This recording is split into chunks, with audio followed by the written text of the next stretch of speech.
咁我哋買到上面嘅10零樓，好似而家10幾樓咁，你望翻出去，其實講緊就已經係望住成個西區嘅城市景，包括嗰邊嘅一個興東廣場、摩天輪嗰個位，同埋金鷹嗰個最高嗰棟樓就係金鷹啦，都係可以望得到嘅。咁呢邊嘅生活配套亦都係非常之方便。咁除咗你可以享受得到彩虹板塊嘅1+1啦，咁仲有醫院配套之外啦，即係你本身彩虹板塊嘅所有配套你都可以 cover 得到嘅情況下，10分鐘之內你就可以去到興東廣場，去到孫文步人街嗰邊嘅夜生活咧，就係成個中山最好嘅夜生活啦。嗰邊亦都有非常之多年輕嘅男女去嗰度拍拖啦。咁包括呢個摩天輪。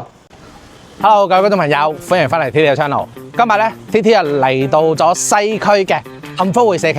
咁呢個項目嘅話咧，亦都係沉寂咗非常之耐啦。咁亦都係藉住呢一個機會重啟翻出嚟。咁睇下各位觀眾朋友咧，對呢一個項目咧，就仲有冇呢一個印象啦？咁我而家身處呢一個位置咧，就首一步嘅一個門口啦。喺我嘅左手邊嘅話咧，就係呢一個中醫院嘅一個位置啦。咁其實呢一個 location 咧，其實真係非常之唔錯啊！咁無論從交通啦、教育啦、醫療啦，再到商業啦，都講緊係叫冇得談噶啦。點解呢？因為由住我左手邊呢條路直去嘅話呢，就可以去到呢一個中旅彩虹板塊。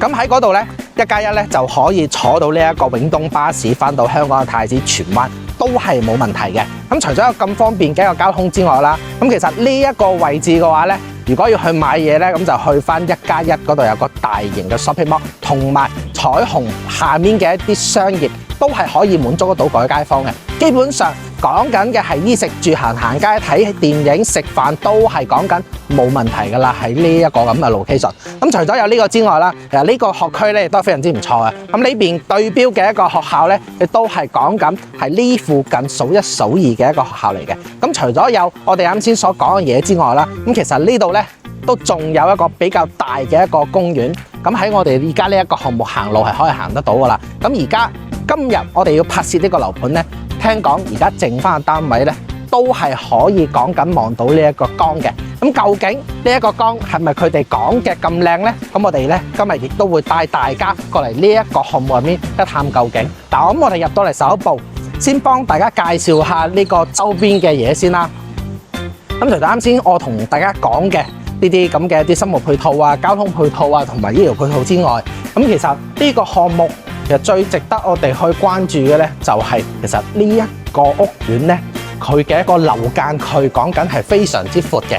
喺市中心有咁嘅樓間區，我相信係冇人可以比得到噶啦。咁今日咧嚟到呢個項目，亦都係想俾到各位觀眾朋友多一個選擇，因為其實好多觀眾朋友睇完呢個高原4季，同埋睇完呢個越秀嘅天悦灣，咁仲有其他嘅一啲西區嘅彩虹入面嘅一啲盤啦，咁可能會覺得啊個樓間區係會比較密嘅。咁今日我哋帶嚟一個超闊樓間區嘅一個項目。咁而家賣緊嘅話咧，就係呢一個3號樓同埋呢一個4號樓嚇。咁而家主力都係賣緊呢個3號樓嘅0304同埋0102兩隻戶型，一隻咧係103方向北嘅，一隻咧就係大面積120幾方向南望江嘅單位。咁其實我覺得呢啲咁嘅一個無敵嘅一個景觀同埋無敵嘅一個開間，會唔會係我哋各位香港朋友比較中意嘅呢？咁我哋等等咧，亦都會帶大家上去呢一個示範單位去睇一睇。咁 OK 啦，咁先同大家講下周邊嘅嘢先啦。嗱，啱先同大家講到啦，呢邊嘅學校係非常之唔錯嘅，咁同埋呢度有個濕地公園啦，咁同埋呢度我哋去呢個市中醫院咧，亦都係講緊非常之近，咁同埋商業配套亦都非常之 OK 啦。咁其實呢個位置呢個 location 係冇得講噶啦。基本上，如果各位街坊退休翻嚟呢邊去住嘅情況下，講緊落樓步行就可以去得到呢啲所有嘅一個配套，咁亦都係可以叫做滿足得到各位觀眾朋友翻香港嘅一個便利。因為喺我哋而家呢一個位置，呢個樓盤隔離咧就有個中山嘅一個候機樓啦。咁喺呢度咧亦都係可以直接 check in， 咁啊可以去到好多嘅一啲外國嘅地方，甚至係可以去到國內嘅每一個地方。就交通嚟講嘅話咧，喺呢個 location 係真係冇得彈嘅。咁我哋而家咧就廢話唔多講，我就而家帶大家上去睇下呢個幸福會而家賣剩嘅一個貨，佢究竟係生咩樣啦。咁 OK， 我哋陣間見。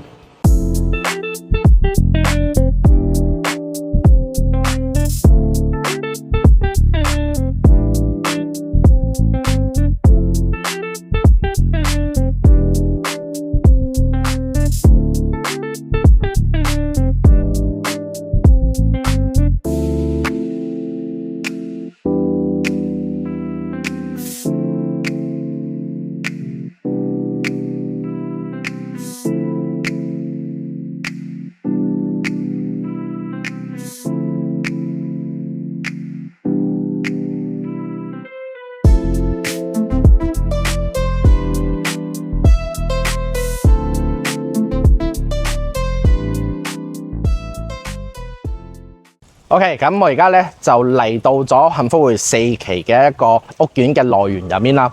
咁其實大家可以見到啦，我而家身處呢一個位置咧，就位於呢個3號樓嘅一個樓下。咁佢嘅樓間距咧，亦都係好闊嘅。呢個樓間距咧，我相信喺市區嘅樓盤入面咧，你係好難見得到啊。同埋仲有一樣嘢咧，就係其實呢個屋苑已經交樓交咗有1年嘅一個時間啦。咁其實我覺得整體嘅養護咧都 OK 嘅。咁而家咧幸福匯4期咧推出特價單位13888大裝修啊！咁佢嘅價錢咧，我覺得喺而家呢一個 moment 嚟講咧，係會比較筍嘅。同埋最緊要係點解我會過嚟拍攝呢個樓盤咧？因為呢個項目佢嘅 location 其實我覺得真係好適合香港人翻嚟呢邊去住同埋養老。樓下講緊已經係乜都有㗎啦。你想去公園又有，想買嘢、想行街、想睇戲、想食飯都冇問題。甚至乎好多長者朋友翻嚟大陸，其實最關心係咩呢？就係呢一個醫院嘅問題。呢度呢，如果你係買呢隻103方，係可以叫做都睇得到呢一個醫院嘅部分嘅一個景象㗎啦。咁而家3號樓呢，佢就係賣緊103方同埋120方呢兩隻戶型。咁而家呢 ，TT 就帶大家去睇下呢個我哋幸福匯4期佢嘅一個示範單位同埋佢哋啲戶型咧，究竟係生咩樣啦？嗱，咁大家可以見到呢個大堂咧，1樓嘅大堂都做得 OK 嘅。咁但係因為呢種產品佢都係以前嘅產品嚟㗎啦，同埋咧發展商咧佢就唔係啲特別大嘅品牌發展商，咁亦都係冇做過多嘅一個噱頭啦。咁呢邊嘅話咧，佢樓下1樓嘅呢啲架空層咧就冇攞嚟做到會所。咁我相信好多觀眾朋友睇片有睇過啦，好多呢啲位咧都會攞嚟做1樓嘅架空層飯會所啦。咁呢度咧就冇嘅，咁可能喺呢一方面咧就會輸蝕少少啦，因為少咗好多業主去使用同埋活動嘅空間。但係 location 靚就得啦，其他我覺得都係叫做好小事啫。後期係可以叫做行出去外面，其實乜都有得玩啦，唔使喺個屋苑玩啦，係咪先？咁示範單位咧就喺12樓嘅。咁呢個發展商用嘅 lift 咧都 OK 嘅。呢個入立嘅 lift，咁同埋咧呢個 lift 咧亦都係有空調嘅嚇。咁我哋上到去12樓咧，成個示範單位佢嘅佈局咧，佢係2 lift 4戶嘅。咁眼鏡房咧有2戶係，咁有2戶咧就叫做對面咁樣去隔開嘅。咁我哋而家咧就嚟到呢個示範單位嘅12樓，我哋先睇呢個細面積嘅。嗱，呢邊咧佢就係103方嘅一個示範單位。咁大家可以見到，其實103方咧，佢講緊係正規嘅一個3房。咁其實我覺得呢隻戶型會比好多樓盤佢嘅戶型都要好用嘅。嗱，咁我哋入到嚟呢個位置咧，佢就有個俾你去換鞋，同埋可以叫做得到鞋櫃嘅位。咁呢個位置嘅佈件咧，亦都係叫做亦都係叫做半贈送嘅。咁我哋入到嚟呢個咧就係廳啦。呢個戶型其實 OK 㗎，點解咁講呢？雖然佢嘅主有陽台咧係向北嘅，但係佢呢邊咧係可以做得到叫做南北對流。如果你夏天咧兩邊一打開窗咧，其實係會比較通風，同埋係會比較扯風嘅。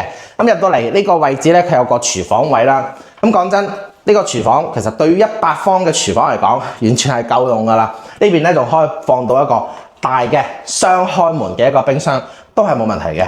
咁交樓標準嘅話咧，就上面嘅一個吊櫃加埋呢個3件號都係交付標準嚟㗎啦。咁同樣地呢邊咧都會有個露台仔嘅。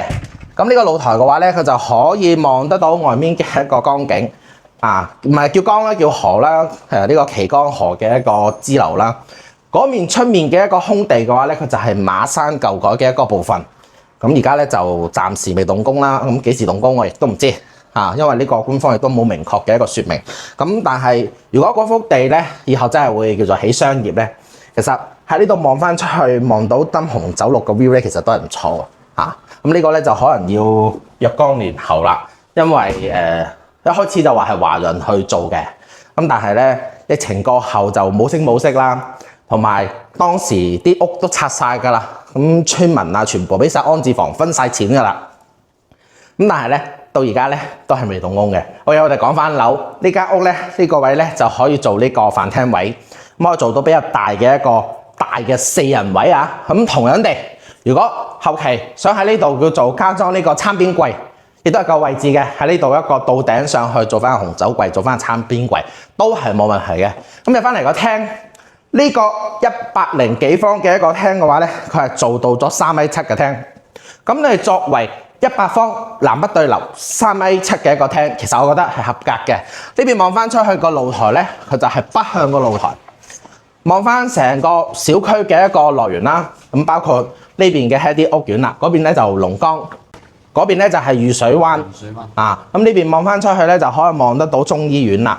咁其實喺呢個樓盤講句實話，如果各位觀眾朋友翻嚟呢邊養老，如果身體有唔舒服嘅情況下，行路就可以行得到醫院啦。咁其實我哋長者觀眾朋友翻到嚟呢邊，其實就圖一個安心同埋養老喺呢度住得舒服，即係喺呢邊咧就可以叫做以低成本去享受更加好嘅一個生活。咁喺呢一個享受嘅過程當中啦，我覺得年紀大咗，機器肯定係時不時會有少少問題嘅。咁當你咁近嘅一個距離嘅情況下，其實我覺得係對於自己嘅一個安全同埋一個身體嘅健康係非常之有保障嘅一件事。咁當然啦，亦都有好多觀眾朋友啊，就話呢度望住個醫院啊太近啦，咁我比較罩忌啦。咁但係唔緊要，如果呢隻產品係唔啱嘅，呢隻100幾方。呢個望出去嘅 view 咧係你接受唔到嘅，嗰邊咧會有隻120方嘅，嗰邊咧就望唔到呢邊嘅。OK，咁我哋睇間屋先，103方3房嘅設計。咁咧我就帶咗呢個捲尺㗎啦，做好準備幫你哋去度尺寸㗎啦，睇下呢啲有冇貓嚟啦。咁我哋先睇啦。咁入到嚟呢個洗手間夠用嘅，真係夠用咧。嗱，我入到嚟呢度咁大。O.K. 嘅100方，對於100方嘅洗手間嚟講，其實我覺得完全冇問題嘅。咁呢邊咧就有間細房啦。咁細房大家可以見到呢間細房啊，佢係可以擺得到2米乘1.2米床。咁1.5米床咧就擺唔到㗎啦，因為關唔到門啊。因為啱先我度過啊，係正規嘅2米乘呢個2米乘1.2米嘅。咁呢邊咧可以擺到呢一個書台位啦，甚至乎你想擺個床頭櫃嘅情況下，呢度亦都係可以擺到床頭櫃，只不過呢度就做唔到呢個櫃啦。呢度可以擺個床頭櫃 ，OK 冇問題嘅，係可以真真正正可以攞嚟當一間房嚟使用嘅。咁入到嚟呢度嘅咧，就仲有一間客房。咁呢間客房咧，老實講佢係夠大㗎啦。點解咁講咧？你見到好多發展商啊，呢啲客房都會攞呢個飄台嚟做一個瞓覺嘅地方，去展示俾各位觀眾朋友睇。咁佢呢個咧就擺咗一張1.2米乘2米嘅床。咁其實如果我要擺1.5米床，擺唔擺到咧？正規1.5米床擺到，1.5米床到而家呢一個位置都係可以關得到門嘅。甚至乎，如果你係唔介意嘅情況下，你做榻榻米，你做上去呢個加呢個，就等於講緊嘅係可以做到1.8米嘅大床㗎啦，係冇問題。而且呢邊咧仲有好闊落嘅一個空間，係可以俾你做到好大嘅一個櫃。嗱，如果我哋做60個櫃咧，就到呢一個位啊。咁呢邊咧仲可以叫做 OK， 三邊落床係冇問題，仲可以叫做擺得到床頭櫃嘅一個位置。咁呢邊入去咧就係主人房啦。咁主人房咧103方，其實對於以前呢種舊規嘅產品，我覺得佢使用率係高嘅。我相信好多觀眾朋友睇過好多樓㗎啦。呢隻103方，我覺得係會比好多地方、好多樓盤啊要優秀。點解咁講咧？嗱，呢啲床咧，我度過㗎啦，我嚟嗰陣時度過㗎啦。正規嘅1.5米乘2米床，咁你擺1.8米床其實都係冇問題嘅，而且可以擺到床頭櫃。最緊要係咩咧？最緊要係呢個櫃。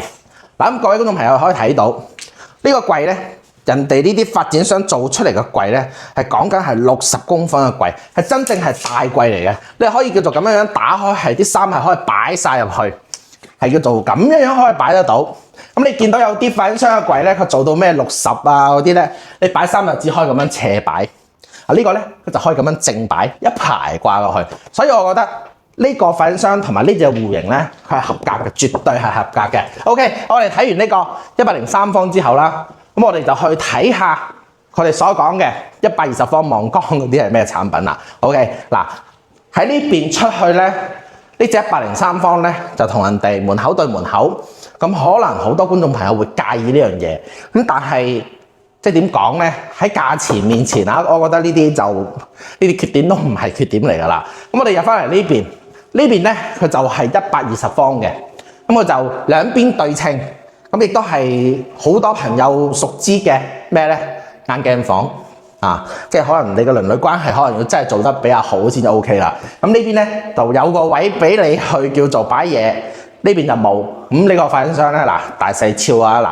點解呢邊有呢邊冇？咁如果你住呢個屋苑咧，你以後有朋友過嚟，咁其實喺我哋而家呢一個位置去到呢個亞朵酒店係好近嘅，基本上講緊步行就可以去到亞朵酒店噶啦。咁如果你有朋友喺香港、喺澳門或者喺外國翻嚟探你咧，如果唔方便俾佢哋住屋企咧，呢個亞朵酒店咧，我覺得係幫到你嘅嚇。咁入到嚟即82方咧嚇，佢都係做咗3間房嘅啫。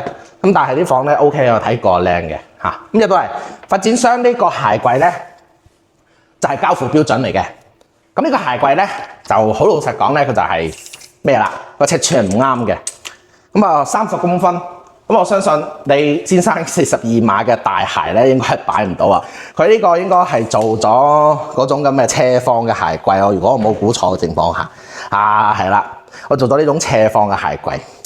咁你好多鞋咧，你係擺唔到嘅。咁當然啦，亦都可以用嘅，因為畢竟呢個位咧，佢做得咁大，咁冇理由浪費噶嘛，係咪先？咁入到嚟，包括呢啲門、裝甲門、呢個木門同埋呢個指紋密碼鎖，都已經係交付標準係俾到你噶啦。咁入到嚟，其實個廳咧夠大嘅，120方，3.95米嘅廳，呢個廳。夠晒闊落㗎啦，咁啊發展商一定係為咗叫做顯得個廳大，就專門買啲咁細嘅 sofa 啦。咁但係正路嚟講，呢個位咧，佢係可以講緊擺到3.5米嘅廳。咁如果有啲觀眾朋友中意貴妃椅嘅，貴妃到呢度，擺貴妃完全冇問題。咁當然啦，喺呢個位望翻出去，坐喺度望電視。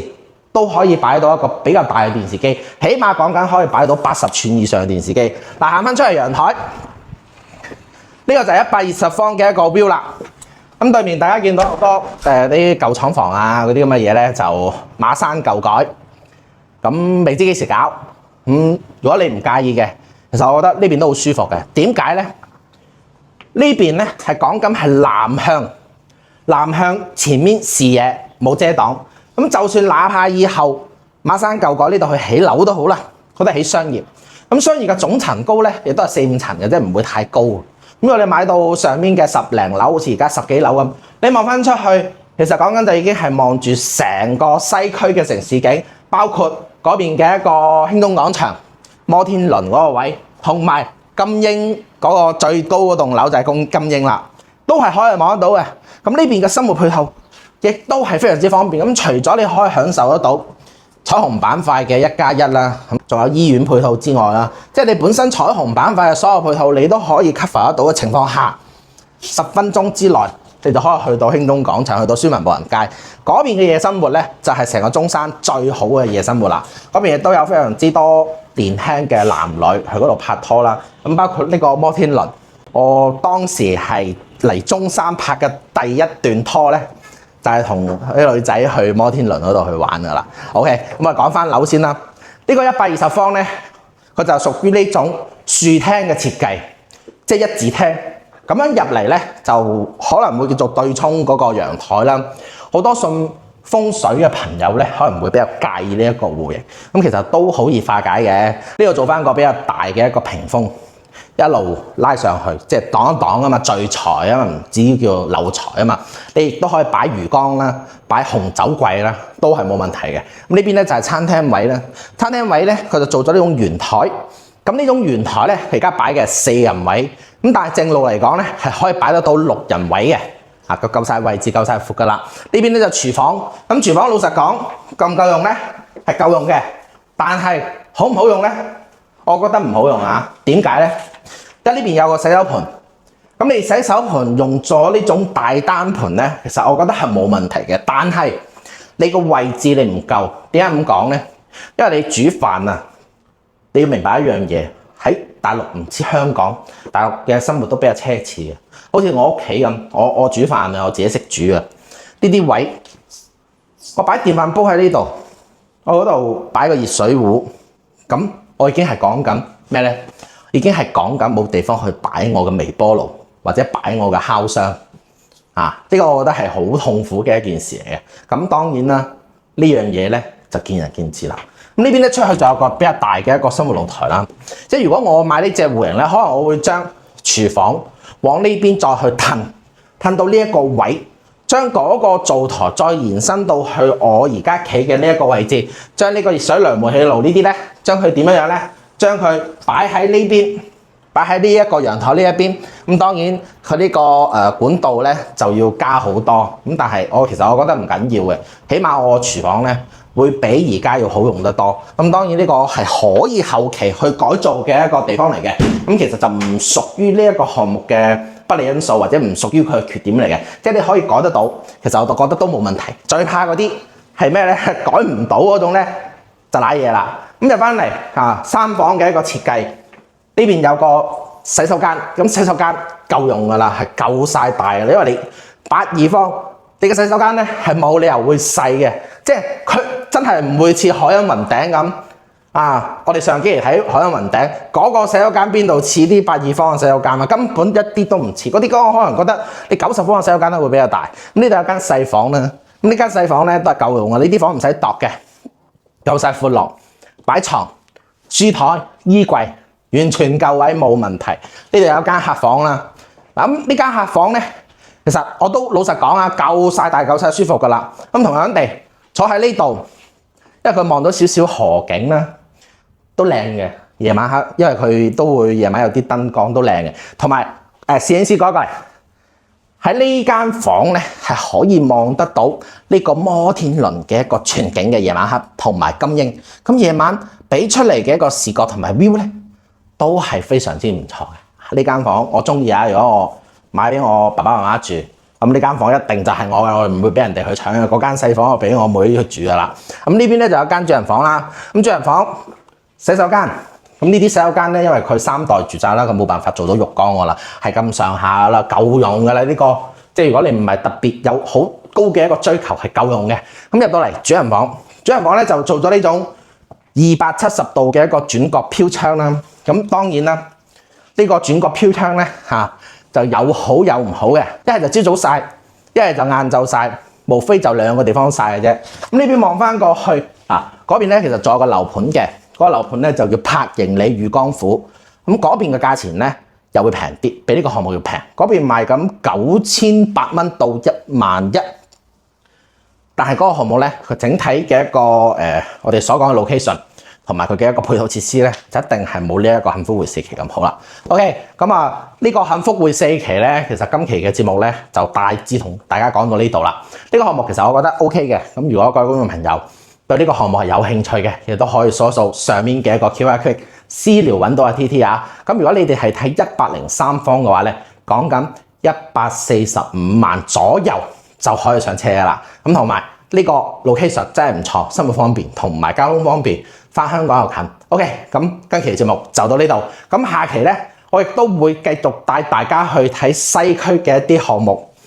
咁我會將成個西區拍完之後，再次去到東區。咁將東區拍完之後咧，我就會開始往呢一個鎮區去拍攝啦。咁如果各位觀眾朋友係對我嘅 channel 或者對我呢一種環遊式嘅一個拍攝係有興趣嘅話咧，咁記得 follow 翻我嘅 channel 啦。或者如果係叫做對我嘅片係都叫做講得 OK 嘅情況下，咁你可以打開我嘅主頁。碌多我幾條片 ，OK，咁今期嘅節目就到呢度，咁我哋下期見啦，拜拜。